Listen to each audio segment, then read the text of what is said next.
नमस्कार. बोल व्हिडिओमध्ये सर्वांचं स्वागत. 5 राज्यांच्या निवडणुका जाहीर झाल्या, तेव्हा एक असं समजलं जात होतं, की आसाम, पश्चिम बंगाल आणि तामिळनाडू यातले निकाल जवळपास निश्चित आहे. आसाममध्ये हेमंत बिस्व शर्मा हे निवडून येतील. बंगालमध्ये ममता बॅनर्जी आघाडी घेतील किंवा सत्ता टिकवतील आणि तामिळनाडूमध्ये डी-एम-के त्यांचं स्टॅलिन हे पण सत्तेवर कायम राहतील आणि केरळमध्ये मात्र काँग्रेस का डावी आघाडी यांच्यात चुरस आहे, असं म्हटलं जात होतं. मात्र जसं-जसं उमेदवारांची नावं जाहीर झाली आहेत, उमेदवार यादी जाहीर झाली आहे, मॅनिफेस्टो बाहेर यायला लागले, त्याच्यानंतर चित्र थोडं-थोडं बदलताना दिसतंय. आसाममध्ये फारसं बदललेलं नाही. आसाममध्ये आघाडी हेमंत बिस्व शर्मांची कायम आहे. ममतांची पण आघाडी कायम आहे. मात्र जो फरक होता भाजप, भारतीय जनता पक्ष आणि तृणमूल काँग्रेस यातला फरक किंवा यातली गॅप ही हळूहळू कमी होतीये. तरीसुद्धा ममता बॅनर्जी ह्या बऱ्यापैकी आघाडीवर आहेत आणि सत्ता बहुधा त्यांचीच येईल असं आजच्या घडीला वाटतंय. तमिळनाडूतही अचानक तसं सुरू झालंय.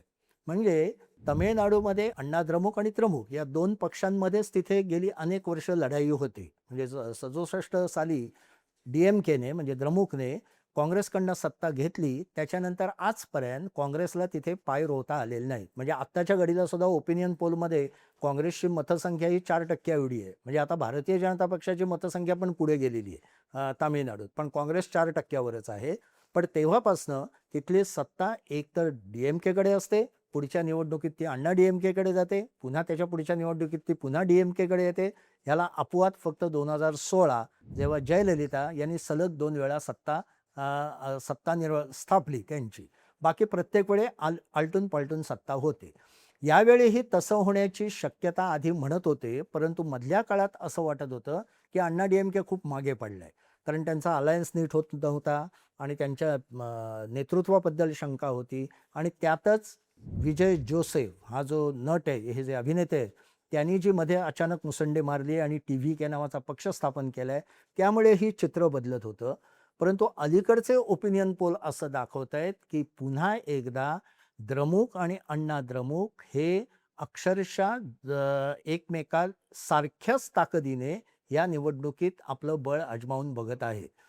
जो फरक होता तो जवळपास संपलेला आहे आणि दोघंही 40-40% वर आहेत. म्हणजे द्रमुकच्या बाजूने 40% मतं, अण्णा द्रमुकच्या बाजूने पण 40% मतं. त्यामुळे शेवटच्या घडीला कोण आघाडी घेणार यावर अनेक गोष्टी निकाल अवलंबून आहेत. असं का घडलं हा इंटरेस्टचा मुद्दा आहे. तामिळनाडूमध्ये सुद्धा पश्चिम बंगालप्रमाणे अस्मितेचं राजकारण जोरात आहे. स्टॅलिन जे तिथले मुख्यमंत्री आहेत, जे करुणानिधींचा मुलगा, त्यांनी कायम तामिळनाडूच्या अस्मितेवर जोर दिलेला आहे आणि तामिळनाडूमधली अस्मिता चिरडण्याचा प्रयत्न भारतीय जनता पक्षाकडनं होतोय किंवा त्यांची उत्तर भारतातली संस्कृती दक्षिण भारतावर लादण्याचा प्रयत्न होतोय, असा त्यांचा प्रचार होता. त्याला रिस्पॉन्सही मिळत होता. सनातन धर्माच्या विरोधात त्यांच्या मुलाने फार अनेक आक्रमक वाह्यात विधानं केलेली होती. याची रिॲक्शन पण आलेली होती. तिथल्या एका देवळाचा वाद होता, तर ज्या कोर्टाने देवळाच्या बाजूने निर्णय दिला, त्या हायकोर्ट जजच्या विरोधात महाभियोग स्थापन करावा आणि त्यांची चौकशी व्हावी, यासाठी स्टॅलिन यांनी प्रयत्न केले होते. ते काही यशस्वी झाले नाहीत. पण अशा पद्धतीचा टोकाचा वैचारिक संघर्ष स्टॅलिन हे भारतीय जनता पक्षाबरोबर करत होते.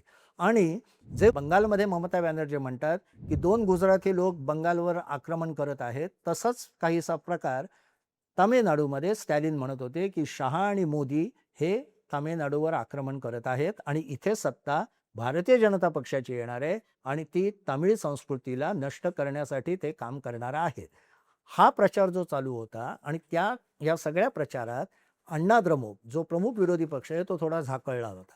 त्याचे जे नेते आहेत इडापल्ली पलानीस्वामी यांच्याकडे फारसं कोणाचं लक्ष नव्हतं. परंतु आता असं लक्षात येत आहे की या सर्व काळात पलानीस्वामी यांनी खूप चांगल्या तऱ्हेने आपली संघटना बांधणी केली, त्याची पुनर्रचना केली, जिल्ह्यात प्रत्येक मतदारसंघावाईज आपले लोक उभे केले आणि द्रमुकला तोडीस तोड अशी अण्णा द्रमुकची संघटना आता पुन्हा उभी राहिलेली आहे आणि पलानीस्वामींच्या प्रचारालाही खूप चांगला रिस्पॉन्स मिळायला लागलेला आहे. असं का घडलं याची पण मीमांसा सुरू झाली. त्याच्यात पहिली गोष्ट म्हणजे अण्णा द्रमुक, भारतीय जनता पक्ष आणि आणखी काही छोटे पक्ष आहेत यांची आघाडी उभी राहिली. त्यांनी आपले उमेदवारही जाहीर केले. पण सर्वात महत्त्वाचं म्हणजे भारतीय जनता पक्षाने प्रथमच जाहीरपणे सांगितलं की पलानीस्वामी हेच आमचे लीडर आहेत आणि फक्त 25 जागा घेतल्या. म्हणजे तिकडे द्रमुकने जशा काँग्रेसला 26 जागा दिल्या, इथे भारतीय जनता पक्षाने पण सर्वात कमी जागा घेतल्या.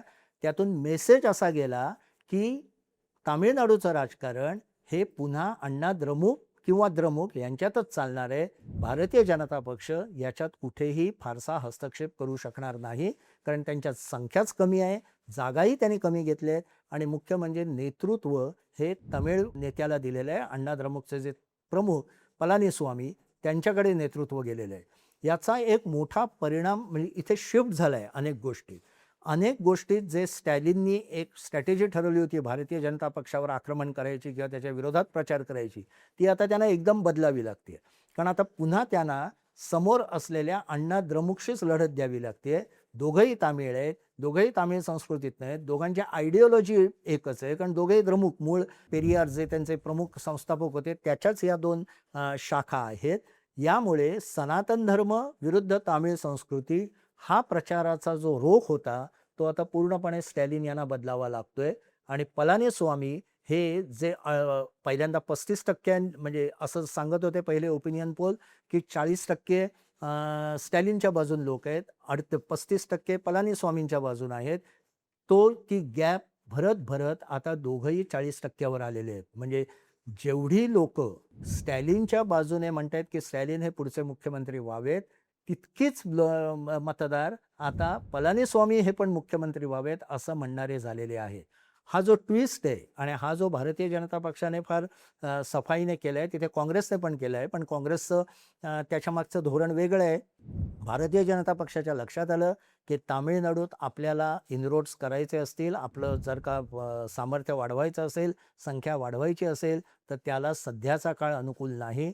आपल्याला अण्णा द्रमुक बरोबरच जावं लागेल. आणि इथे पुन्हा पलानीस्वामींचं रेटिंग वाढण्यामागचं एक कारण म्हणजे तिथली जनता असं मानायला लागले किंवा अण्णा द्रमुकचे लोक असं म्हणायला लागलेत की पलानीस्वामींनी मोदी शहा यांना नमवलं आणि फक्त त्यांना 25 जागांवर समाधान मानायला लावलं, 80-90 जागा त्यांना दिले नाहीत. त्यामुळे या माणसाकडे मोदी शहांना नमवण्याचे गट्स आहेत आणि म्हणून ही तामिळ अस्मितेला ही गोष्ट सुखकारक वाटते. त्यामुळे हे सगळं चित्र अचानक तामिळनाडूत बदललेलं आहे. आता प्रचार कसा रोख घेतो आणि पलानीस्वामी पुढच्या गोष्टी काय करतात, दोघांचे मॅनिफेस्टो जाहीर झालेले आहेत, दोघांनी अनेक आश्वासनांची खैरात केलेली आहे. अण्णा द्रमुक असं म्हणतंय की आमचाच जाहीरनामा कॉपी पेस्ट करून द्रमुकने जाहीर केलेला आहे. या सर्व गोष्टी आता चालू झाल्या आहेत. परंतु पुन्हा एकदा तामिळनाडूमधली निवडणूक ही मुख्यतः 2 द्रमुक आघाड्यांमध्येच होणार आहे. काँग्रेस किंवा भारतीय जनता पक्ष यांना तिथे फारसं स्थान नाही. तामिळ अस्मितेचीच 2 अंग एकमेकाविरुद्ध लढणार आहेत आणि म्हणून ती अधिक इंटरेस्टिंग होईल असं आत्ताच्या घडीला वाटतं. धन्यवाद.